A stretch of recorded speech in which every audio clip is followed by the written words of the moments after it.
లేదు 3 గంటలే ఒక్కళ్ళ చేయలేదు ఖాళీ పట్టు పెట్టారు ఏం చేయలేదు ఒక్క రిపోయి సార్ రాకాలి రిపోయి ఇక్కడ రిపోతున్నా సార్ వాళ్ళు ఏం కట్టాలి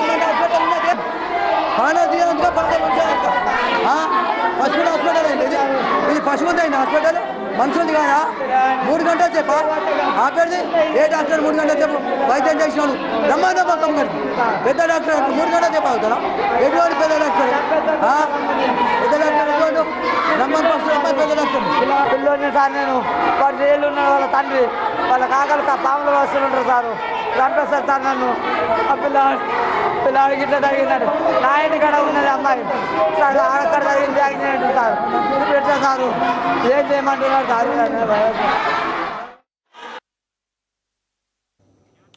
ఘటనపై మరిన్ని వివరాలు మా కరెస్పాండెంట్ విఘ్నేష్ అందిస్తారు. విఘ్నేష్ చెప్పండి, డ్యూటీ చార్ట్లో ఉన్న డాక్టర్స్ అక్కడ లేకపోవటాన్ని ఏ విధంగా చూడాలి, వాళ్ళు ఏం చెప్తున్నారు? హరి, చాలా దారుణమైన సంఘటనగా మనం పరిగణించవచ్చు. నిజామాబాద్ జిల్లాలో ఇంత పెద్ద ఆసుపత్రి 540 పడకల ఆసుపత్రి ఇది కోట్లాది రూపాయలతో నిర్మించారు. పెద్ద ఎత్తున వైద్య సిబ్బందిని కూడా నియమించిన పరిస్థితి ఉన్నప్పటికీ కూడా అసలు అందుబాటులో డాక్టర్లు ఎవరు లేకపోవడం అనేది దారుణమైన విషయం. చాలా మంది నాన్ లోకల్ గా కూడా హైదరాబాద్ నుంచి వస్తున్నట్లు, అసలు 110 మంది వైద్యులు ఉండాలి మొత్తం ఈ హాస్పిటల్లో. అందులో 23 మంది మాత్రమే ప్రొఫెసర్స్ ఉంటున్నట్టు మనకు ఇప్పుడు సమాచారం అందింది.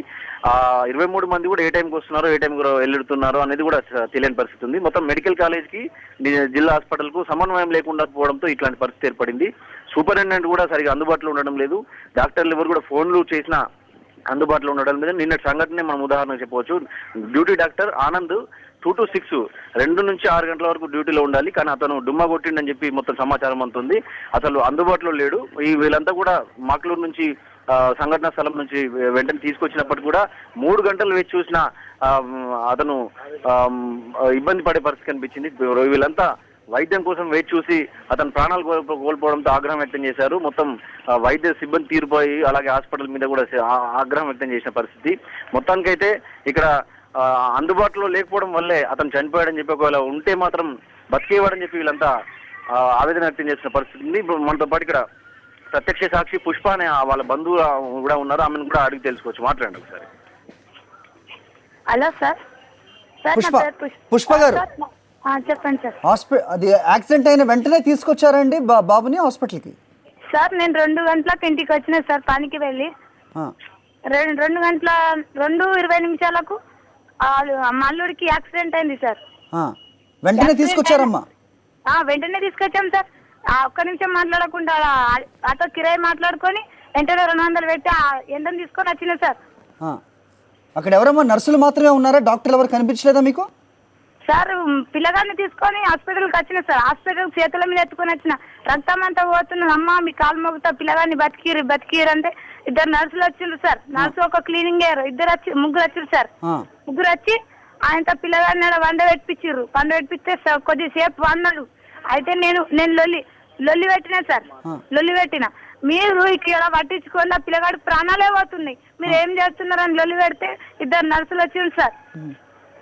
2 నర్సులు డాక్టర్ని పిలిచే ప్రయత్నం చేశారమ్మా పుష్ప గారు? లేదండి, అసలు డాక్టరే లేరు.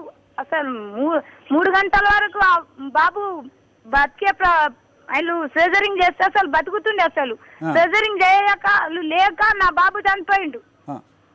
వాళ్ళు డాక్టర్ ఎందుకు రాలేదని చెప్తున్నారు? నర్సు వాళ్ళు ఏం చెప్తున్నారమ్మా? ధర్నా చేస్తున్నారని చెప్తున్నారు సార్. ధర్నా ఎక్కడ చేస్తున్నారో తెలియదు. కనీసం ఇంత పెద్ద హాస్పిటల్ కు కనీసం ఒక్క డాక్టర్ అని ఉండాలి కదా సార్, మీరు చెప్పండి. వాళ్ళు చెప్తున్న కారణం ఏంటమ్మా? నర్సులు ఏం చెప్తున్నారు? డాక్టర్ ఎందుకు లేరంటే కారణం ఏంది? అక్కడ నేను ఒక్క గంట తర్వాత ఏం చెప్తున్నారంటే ఆక్సిజన్ పెట్టి ఈయన బతకాడు, మీరు హైదరాబాద్ తీసుకోవాలి అంటే ఎన్ని ఖర్చు అయినా కానీ పిల్లగాడిని మేము బతికించుకుంటాం, మాకు అవసరం ఉన్నది పిల్లగాడు అని మేము అన్నాం. అంటే అదేమో రిసిప్ట్ ఏమో అన్ని గంటలు చేసిండు సార్. 2 గంటలు అయిపోయింది. 2 గంటల తర్వాత ఇంకొక అర్ధ గంట క్లీనింగ్ చేసిర్రు. ఆ క్లీనింగ్ కూడా పైసలు ఇస్తేనే క్లీనింగ్ చేసిండు. ఆ వరదాకా క్లీనింగ్ చేయలేడు. ప్రభుత్వ ఆసుపత్రిలో డబ్బులు ఇవ్వాల్సిన అవసరం ఏంటమ్మా? సార్ అక్కడ పరిస్థితి అది సార్. మన ప్రాణాల కోసం ఇప్పుడు మన డబ్బులు ఇవ్వాల్సిందే. ఇక్కడ హాస్పిటల్ అట్లా ఉన్నది. ఇచ్చిన దాకా బాబుని ముట్టలేరు సార్. మీరు ఎన్ని గంటలకు తీసుకొచ్చారు బాబుని? డాక్టర్లు ఎప్పుడు వచ్చారమ్మా పుష్ప గారు? బరాబర్ నేను 2:30కి తీసుకొచ్చిన సార్ హాస్పిటల్. డాక్టర్లు చేరుకున్నారా తర్వాత అయినా? ఇక ఇక్కడికి డాక్టర్లు తర్వాత అయినా వచ్చారా? ఏ టైంకి వచ్చారు వస్తే కనుక? సార్ నేను కొంచెం చెప్పాడు అర్థం చేసుకోండి. చెప్పమ్మా. సార్ మేము తీసుకొచ్చిన 3 గంటలకు ఆయన నేను బతుకుతాడని ఆ సర్జరింగ్ చేయాలంటే సరే సార్ సర్జరింగ్ అయితే సర్జరింగ్ అయితే చేయండి, అవసరం అయితే వేరే తోలు కొనుకొచ్చైనా వేయండి, ఎన్ని ఖర్చు అయినా మేము పెట్టుకుంటాం సార్ అని నేను చెప్పిన మాట్లాడినా కూడా నేను. అయితే అన్నాడు ఒక ఆయన అంటే ట్రైనింగ్ ఉంటారు కదా అలా, అయితే అమ్మ ఇలా డాక్టర్లకు చెప్తానన్నాడు. చెప్తా అని తర్వాత ఎవ్వరు రాలేదు సార్. పిల్లగాడికి ఒక గ్లూకోజ్ పెట్టిర్రు, ఎక్కడోళ్ళు అక్కడ వెళ్ళిపోయారు సార్. సార్ బాధపడకండి అమ్మా, బాధపడకండి. Hello sir. వింటున్నాను. హలో సార్, వింటున్నానమ్మా. మేము 3 గంటల సేపు వెయిట్ చేసినాం. ఒక గంటలో వచ్చిన వాటికి పెద్ద డాక్టర్ మా పిల్లగాడు మాకు బతుకుతుండే సార్. 3 గంటలు ఆగింది సార్. అంత దారుణంగా చనిపోయి 3 గంటలు కూడా ఆగింది ఆయన. బతికే పొజిషన్ ఉన్నాయి, బతికే పిల్లగాడిని చంపేసిండు. ఒక్క డాక్టర్ రాలేదు, ఎవ్వరు రాలేదు, అసలు ఏం పట్టించుకోలేరు. చనిపోయినాక 1/2 గంటకి చెప్పారు సార్ మాకు. మళ్ళా చనిపోయిన 1/2 గంటకి చెప్పారు సార్. నేను నమ్మలేదు సార్. చచ్చిపోయిందంటే చనిపోయినాయని చనిపోయిన మమ్మల్ని అందరినీ నమ్మించారు సార్. సార్ నా చేతిలో రట్టుకొచ్చిన సార్. నా అల్లుడా సార్, నా సొంత అల్లుడు, నా మేనమరదలు కొడుకు సార్. నా చేతిలో పానం పోయింది సార్. ఆయన చచ్చిపోయాడు దగ్గర నిన్న దగ్గరలో ఉన్నాడు సార్. నేను దగ్గరలో ఉన్న ఎక్కడికి వెళ్ళలేదు సార్. ఇంకా రక్తం పట్టుకుంటుంది సార్. తెల్లందరికీ తెలియదు సార్. నాలుగు తీసుకొచ్చి ఇప్పుడు ఇలా పడేసింది సార్. సార్ దారుణం అంటే దారుణం చేసేసింది సార్. కేవలం పెద్ద డాక్టర్ రాకపోవడం కారణం వల్ల 4 చనిపోయిండు. చూద్దామమ్మా, డాక్టర్లు ఏం చెప్తారో వాళ్ళని అడుగుదాం. వాళ్ళ మీద తగిన చర్యలు తీసుకునేలా మనం ప్రయత్నిద్దాం. మీ బాధ అర్థమైందమ్మా. మా పిల్లగాడు ఇప్పుడు మా పిల్లగాడు ఒక్కడని కాదు సార్, ఎంతో వేలాది మంది వస్తారు. అవునా లేదా సార్? మేము పేదవాళ్ళం సార్, ఆపుడకు దిక్కులేని వాళ్ళం, చేసుకొని బతికే వాళ్ళం సార్. ఇప్పుడు మాకన్నా దిక్కులేని వాళ్ళు డ్రిగాళ్ళు పూర్తిగా చచ్చిపోవాలా sir?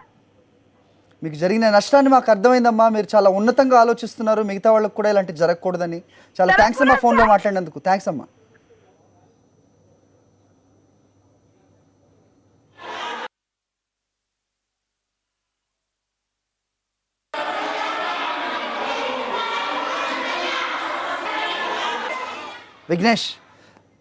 Vignesh doctor government hospital అది, డ్యూటీ డాక్టర్స్ ఉండాలి, అలాగే సూపరింటెండెంట్ కూడా ఉంటారు.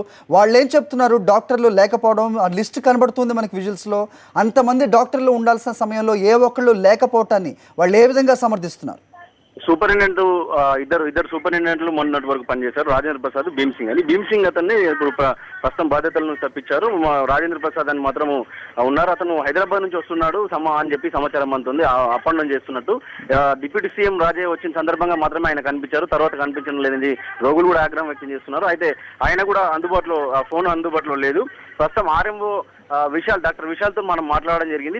నిన్న ఈ విషయంలో ఆరా తీసాము. డాక్టర్ ఆనంద్ ఉండాలి, అతనికి మాట్లాడితే అతను సరైన సమాధానం ఇవ్వలేదు, అందుకే మెమో ఇవ్వడానికి మనం ఇక్కడ సిద్ధమవుతున్నాం, ఇవాళ మెమో ఇస్తున్నామని చెప్పి కూడా చర్యలు తీసుకుంటున్నామని కూడా చెప్పి కూడా డాక్టర్ విశాల్ చెప్తున్నారు. మొత్తానికైతే ఈ రోజు నుంచి కూడా పరిస్థితులు మారతాయా లేదా అనేది కూడా మనం అనుమానం వ్యక్తం చేయాల్సిందే. ఎందుకంటే ప్రభుత్వం తరఫున కూడా మంత్రులు, జిల్లా స్థాయి మంత్రి పోచారం శ్రీనివాస్ రెడ్డి కావచ్చు, ఎమ్మెల్యే విఘ్నేష్, వీళ్ళు మెమోలు ఇచ్చే పరిస్థితి రావడానికి ఒక బాలుడు ప్రాణాలు కోల్పోవాలా? ఇప్పటి వరకు కళ్ళు మూసుకొని ఉన్నారు అంతా? ఖచ్చితంగా కళ్ళు మూసుకున్న మొత్తం నిజామాబాద్ జిల్లా ప్రభుత్వ ఆసుపత్రిలో అందరూ కళ్ళు మూసుకున్నారనే, మీరు అన్నట్టు కూడా కళ్ళు మూసుకున్నారనే చెప్పవచ్చు. ఎందుకంటే దాదాపు 110 ప్రొఫెసర్లు ఉన్నారు ఇందులో. కేవలం 23 మంది మాత్రమే అందుబాటులో ఉంటున్నారు. మిగతా వాళ్ళందరూ కూడా హైదరాబాద్ లో ఉంటున్నట్లు, అక్కడ నుంచి ప్రమోషన్ మీద మిగతా వాళ్ళందరినీ ఇక్కడికి పంపించిన సందర్భంగా అక్కడ హాస్పిటల్స్ వదిలిపెట్టి రావడానికి ఇక్కడ వారికి నిరాసక్తత చూపుతున్నట్టు కనిపిస్తుంది. ఎవరు కూడా అందుబాటులో ఉండడం లేదు. వారంతా బిజినెస్ మీద, హాస్పిటల్స్ బిజినెస్ మీద దృష్టి పెట్టినట్టు కనిపిస్తుంది. ఎవరు కూడా చర్యలు తీసుకునే పరిస్థితి లేదు. మెడికల్ కళాశాలకు ఇటు ఆసుపత్రికి అసలు అనుసంధానం చేయకపోవడం వల్ల సమన్వయం దెబ్బతింటున్నట్లు చెప్తున్నారు. జిల్లా కలెక్టర్ రొనాల్డ్ రోస్ ఇటీవలే సమీక్షా సమావేశం పెట్టి కూడా హెచ్చరించారు. 12 మందికి దాదాపు 12 మందికి మెమో చేశారు, డాక్టర్లకు నిర్లక్ష్యంగా వ్యవహరిస్తున్నారని చెప్పి అందుబాటులో ఉండాలి అని హెచ్చరించినప్పటికీ కూడా పరిస్థితుల్లో మార్పు రావడం లేదు. దాదాపు మనం చూడొచ్చు, మొన్న డిప్యూటీ సీఎం రాజయ్య కూడా వచ్చి హెచ్చరించిన పరిస్థితి ఉంది, అయినప్పటికీ కూడా మార్పు రావడం లేదు. ఈ విషయంలో ఖచ్చితంగా కఠిన చర్యలు తీసుకోవాలని చెప్పి కూడా రోగులంతా చెప్తున్నారు. ఓకే విఘ్నేష్, దీనిపై అధికారులు ఏమంటారు చూద్దాం. మీరు మాత్రం ఫాలో అప్ చేయండి ఈ కేసుని, దీన్ని ఏ విధంగా ముందుకు తీసుకెళ్లాలో మనం ఆలోచిద్దాం. Thanks for the updates.